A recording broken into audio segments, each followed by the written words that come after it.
Hello there, my name is Adrian Arevalo, and I'm going to talk about a topic that is very controversial and somewhat become a shadow in our 21st century history, and that is about the Marquesas. Now, I have dabbled on those videos. I watched a bit on those two that I haven't picked, and let's all be honest, they aren't really that pleasing or well cut. It goes on and on. One of the videos is as this deep voice narrator, the other is like mumbling on the mic, and the one I picked sort of has this advertising type of voice. Anyway, out of all those three, the one I chose was entitled Golden Age ng Pilipinas May Katotohanan Nung Panahon ni Marcos. So yeah, I have researched multiple articles and so and so. I have to say from the get-go that some aspects in the video are tough to find, as even though the internet is vast, there's still specific topic behind paid walls or archived on government platforms and the need to go to a physical library. So yeah, here goes. I've broken down the video. With that done, I have pinpointed four major arguments in the video that has sub-arguments in them. The first major argument of the video would be that the media and historians have covered up this video or the projects that the administration has done, more so not given light to it as it is tremendous. The second would talk about how there are more connections. The third one is about telecommunication, and the last major argument would be more on infrastructures. So, before we delve into it, we have to know about our center of attention, which would be Ferdinand Emmanuel Edralin Marcos Sr., born in 1917, who then died in the year 1989, served as the 10th president of the country from 1965 to 1986, having served for over 20 years. The years itself is significant as we go on to the topic. The date itself would signify if it has been done or not. All right. Now, the first argument would be solidified as we go on the other arguments, meaning what comes next speaks for itself, with their baffling notion that the media covered all of these golden age projects. So yeah, with that, let's go to the second major argument about connections on roads, bridges, airports, and seaports. It is said that in 1965, there are only 55,554 kilometers of road, while 129,186 kilometers of road infrastructure had then been built after he had gone on. Now, under the DPWH road and bridge inventory, it is said to be that there are 33,018 kilometers of road, although it only takes into account that much higher roads, meaning these are highways, national roads, etc., not provincial roads or local roads. But in other statistics in trading economics from the World Bank data, it is said that by 2003 there are 200,037 kilometers. Now, considering that there are no specifics during the years of 1960s or 1980s, it is very hard to compare what it really is, as we just cannot assume from that in only 2003 had we only got 200,037 kilometers years after the assumed 129,186 kilometers off it. However, there is still no hard pieces of evidence on both of this comparison. Now, moving on would be about the Pan-Philippine Highway, said to be done by the Marcos administration, but upon research, the highway was done sometime in the early 1965. This was during the presidency of Diosdado Macapagal. In fact, by August 14, 1965, there was already 2,043 kilometers of road already paved out of the 2,079 kilometers planned by the Macapagal administration. That is the real road length, not the 3,517 kilometers length assumed in the video. Now, the only credit we can give Mr. Marcos is the proclamation number 1902 of 1979 under his tenure, is that Pan-Philippine Highway would be renamed to Maharlika Highway, and that is aside, of course, from him letting the project continue and not be abandoned. Next is the opening of NLEX and SLEX. It is true that it was built during his years, which was the 1960s, but both are actually private projects. This project came with an unsolicited proposal and is under a concession agreement, meaning the government only gave permission to the companies to build those toll roads, but not mandated it under government spending. And yes, the concession agreement does come with a price. For some quick background on NLEX and SLEX is that NLEX was formerly owned by Manila North Tollway Corporation, which was under the Lopez Group of Companies, now owned by NLEX Corporation under the Metro Pacific Investments Corporation by the Pangilinan or MVP, while SX was formerly owned by South Luzon Tollway Corporation, now known as SMC South Luzon Expressway Incorporated under the San Miguel Corporation. The other argument would now be about the circumferential roads 1 to 10, as said in the video. But once again, it was not done during the administration, but was actually envisioned during the Osmeña presidency, which was the Metropolitan Thoroughfare Plan of 1945.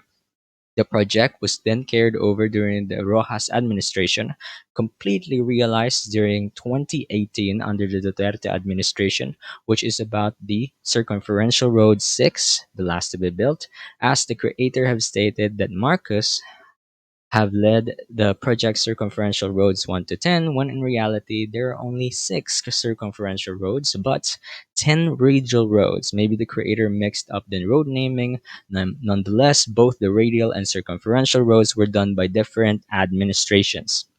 On to the next one is about the LRT-1 Baclaran to Monumento. This time it is completely true, but it is best to put a brief history.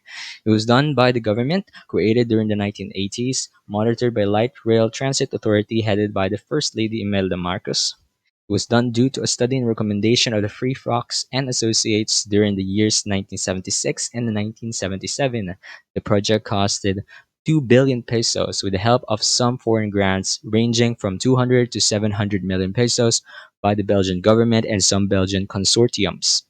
The other three said arguments about connections, I have to say, is a bit muddled, as statistics are very hard to come by, as I have found out. The data are incomplete, they are outdated, and since the topic is very big, evidence is very hard to find.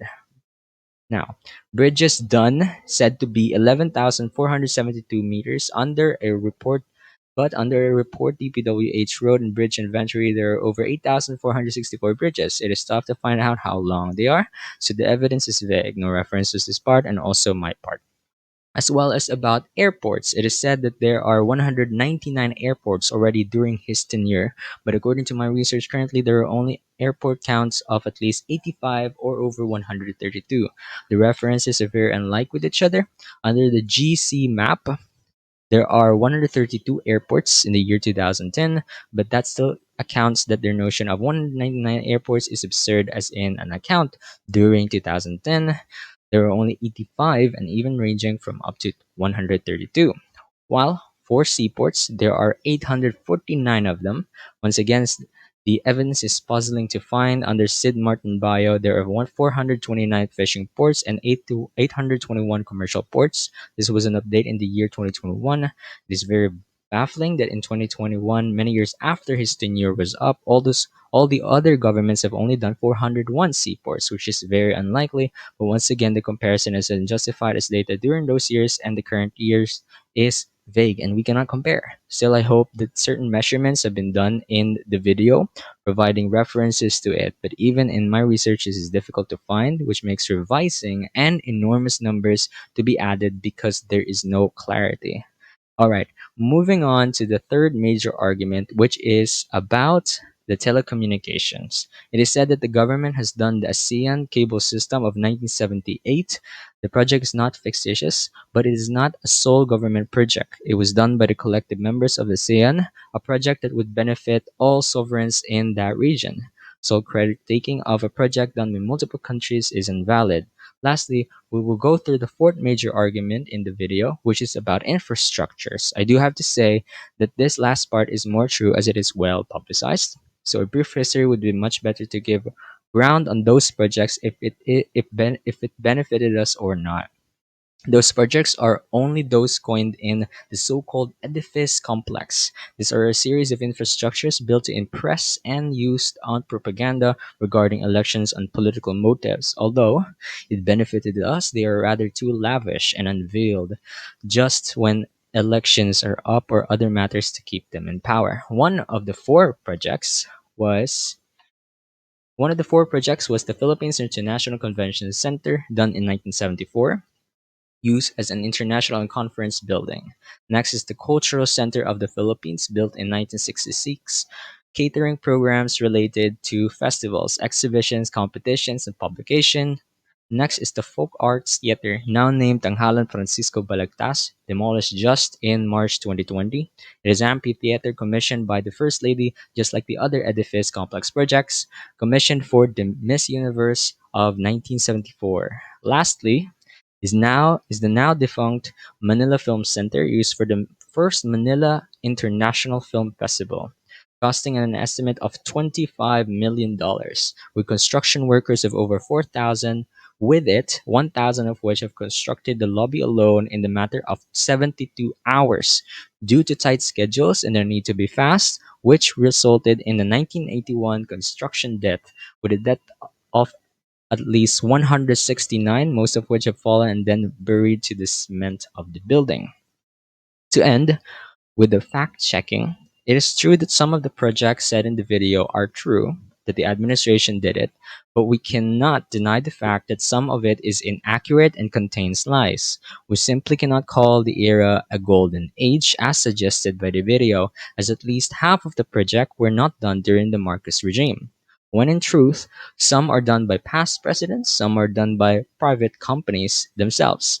To that, I have learned multiple things. I finally get to clear what was done by the government and what was not. I also learned and was fascinated by the history of our past presidents, amazed by our post-war presidents, to name a few like Quezon, Quirino, Osmeña, Macapagal, or Rojas, as they have built Metro Manila to the ground up, a clean slate. From creating the Circumferential and Radial Roads, the Pan-Philippine Highways, the Quezon Memorial or Quezon Circle, or infrastructure rebuilding of Metro Manila, or through a time where the country was a young republic, newly independent, war-torn, and yet self-sufficient.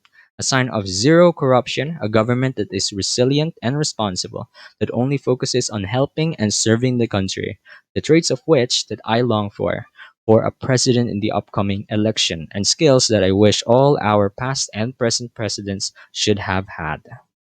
That is it. Thank you. Once again, I'm Adrian Arevalo, and this is my submission to the Readings in Philippine History.